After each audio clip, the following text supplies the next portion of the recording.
दोस्तों जब करप्शन से बेईमानी बहुत ही ज़्यादा हद से अधिक बढ़ जाता है, तो ज़ाहिर-सी बात है कि वहाँ पे विनाश ही होता है, वहाँ पे किसी भी व्यक्ति की सफलता नहीं मिल पाती है। दोस्तों ये न्यूज़ तो आपको मिल ही गया होगा कि नेपाल में एक बहुत ही बड़े रूप से प्रोटेस्ट चल रहा है, जिसका नाम है जिंजी प्रोटेस्ट और इस प्रोटेस्ट के तहत ही वहाँ के जो प्राइम मिनिस्टर केपी शर्मा हैं, उन्होंने अपने पद से रिज़ाइन दे दिया है और बहुत सारे उनके जो मंत्री हैं, वे अपने ही देश को यानी नेपाल को छोड़ के भाग गए हैं और बहुत सारे मंत्रियों को नेपाल के लोगों के द्वारा बंधक बनाकर बहुत ही बेशर्मी तथा बहुत ही दरिंदगी के साथ पीटा गया है। अब ये सही है या गलत ये तो टाइम ही बताएगा। लेकिन यहाँ पे सबसे बड़ा प्रश्न ये बनता है कि जो जिंजी आंदोलन नेपाल में हो रहा है, उसके मेन हीरो कौन है? यानी मेन अभिनय कौन है? तो दोस्तों जो जिंजी आंदोलन नेपाल में हो रहा है, इसके जो मेन हीरो हैं, मेन अभिनय वो है बालन शाह। दोस्तों बालन शाह भी नेपाल का एक बहुत ही बड़े जाने-माने नाम है, एक जाने-माने पॉलिटिशियंस है तथा इसके साथ ही ये सिंगर भी है। यह काठमांडू यानी जो नेपाल की राजधानी काठमांडू है, वहां से ये मेयर का चुनाव जीतते हैं। इसके अलावा व्यंग्यात्मक रूप से एक कविते के रूप में मतलब जैसे गाने के रूप में, कविते के रूप में यह व्यंग भी कसते हैं नेताओं यानी भ्रष्ट नेताओं के ऊपर। इनका जो सबसे फेमस गाना है, जो सबसे बड़ा मतलब गाना है, वो है नेता सब चोर हैं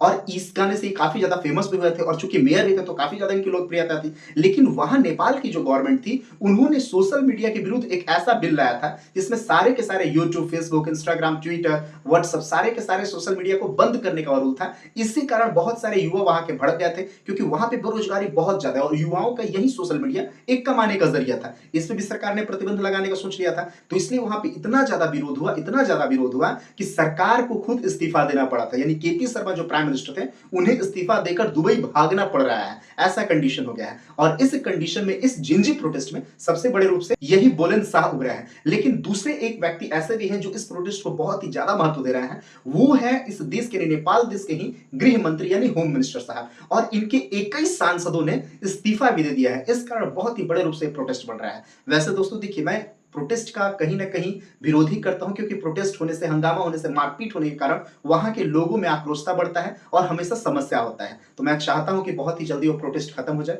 और वहां के लोग सुख शांति से रहें। वैसे दोस्तों आपका क्या राय है कि वहां पे जो प्रोटेस्ट हो रहा है वो सही हो रहा है, गलत? कमेंट में जरूर बताएं।